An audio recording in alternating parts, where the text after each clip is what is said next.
what's going on in Jacksonville? How does Jacksonville celebrate Kwanzaa? Okay, well, Jacksonville celebrates Kwanzaa, I believe, you said 30 years, so I want to say maybe let's take 25 of those years and here in Jacksonville, and I know that there was a group of people who helped kickstart it here, and that's actually what we're going to be trying to pay tribute to those people. Who are those people? Brother Menzon Kulubali of the organization, who was actually a student of Dr. Karinga. He had an organization here called Some Positive People. And I really love that. I was going through some of the literature that he used to disseminate, and I saw all these people, who were probably my age, doing these things, and cannot forget the Queen Mother of Kwanzaa, Sister Shadidi Ama, who was in the community. She's now going on to the ancestral realm and helping us a lot. And of course, when I came into the Kwanzaa, it was through celebrating at Nefertiti's Books and Gifts, Sister Nasima and brother.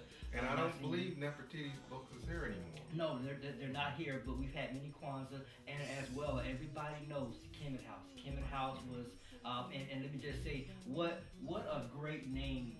Kemet House, Black House, house of black people. Well, a lot of people talk a little bit about Kemet. A lot of people don't know how that is a part of Africa. And Okay. Well, Kemet is the name that they call, or the name that the people of what Europeans call Egypt. That's the people call. You mean Egypt is in Africa? Yeah, Egypt is in Africa. Egypt, the so-called beginning of civilization, is in Africa. The people saw themselves as black people. They call their land black because the soil was black, so they call it Kemet or Kemu. And so again, thanks to the wisdom that Sister Oksan and Brother William had to name their organization, bookstore, everything, it was called Kemet. All right, tell us a little bit more about who those people were and what they did in Kwanzaa here in Jacksonville. Well, again, Menzon Kulubali and Shadidi Aman, Brother Buster, and numerous others that the Tonsils. Those are the people who introduced Volume and myself to Kwanzaa. Okay. And then what we would do each year at Kwanzaa time is we'd find out who was going to host the Kwanzaa celebration, and we'd make up some kind of calendar. So we got to do it, Volume and I got to do it one day because we needed, we needed someone to host, and that's how we actually got started. But initially, Shadidi started doing the Kwanzaas at Edward Waters College. Now, we talk about that calendar. What's the calendar here in Jacksonville this year, 2010? Okay. Well, historically, we've always kicked off Kwanzaa there at Edwards Waters College. And Edwards Waters College is a historically black institution. We're there at the auditorium, or as we say in the community, at the big church. So we're there between, we get started around 6 o'clock, and we try to go maybe 8:30. Sometimes the spirit gets in there, the ancestors gets in there, and we have church, so to speak. But we kick it off there at EWC. We want people to come. This year we'll be there. Please, be there with us, because I really have a really great feeling about this year.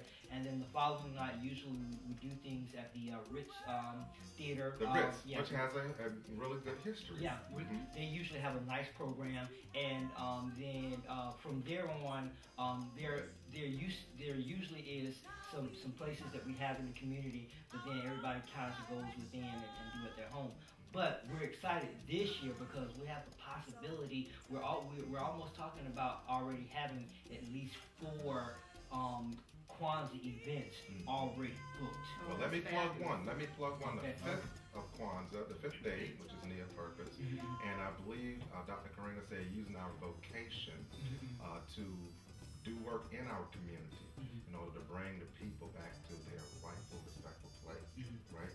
And so in Atlantic Beach, that will be one at 6 o'clock, and we're going to have a panel, and you're going to be on that panel, brother. And sister, if I can have you on that panel, that'd be awesome. We're going to talk about solutions to problems facing the African American community. That's going to be at 6 o'clock. We're going to show a little bit of film. We're going to have a panel discussion and an open dialogue. So that's going to be on the 5th day of Kwanzaa. That's great. So we've got Unity, we got Umoja, we got Kujichagulia, and Nia.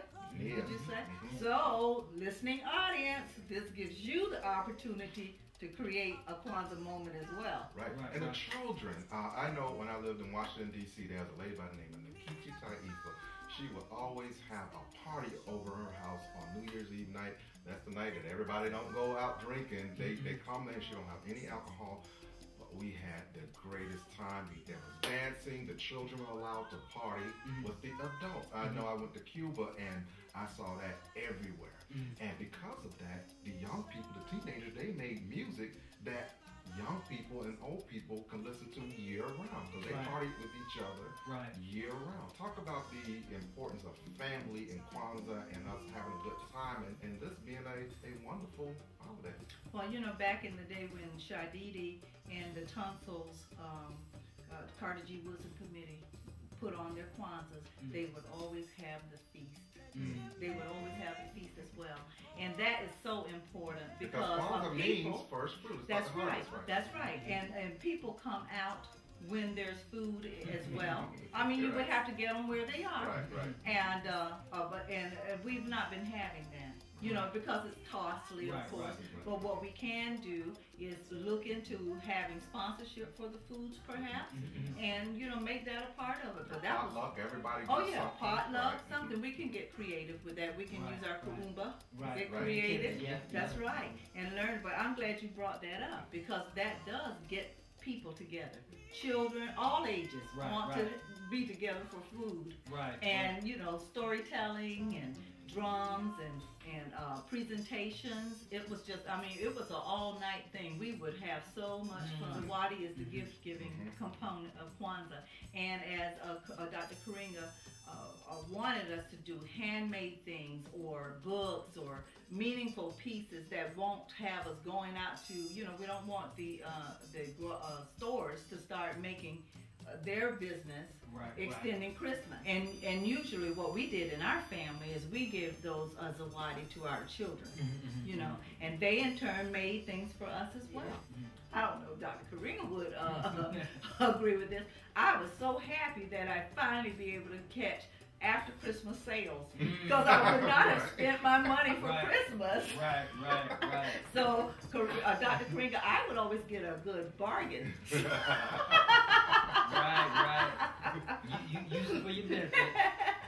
And so let me thank you guys for being here, and this is going to be a wonderful Kwanzaa. If people come out to those events, you're going to see these superstars right here at those events and doing wonderful things. And we are like the first candle, the black candle, then you go to the red candle and the green candle, and you keep going to the principles and until you end with the last principle, faith, money. That is so important because we are very spiritual people. And again, I would like to thank the audience and please come out and support anything that's going on during this time of Kwanzaa and continue to support this show right here. This brother right here has a documentary coming out on rains, an incredible rains, the Vikings, right? And make sure you support that. Sister, what name? Move My Spirit tour coming up in 6 months. Look out for it. Make sure you support that, and maybe one day we'll have some big bookstore again, like a Nefertiti's was here before.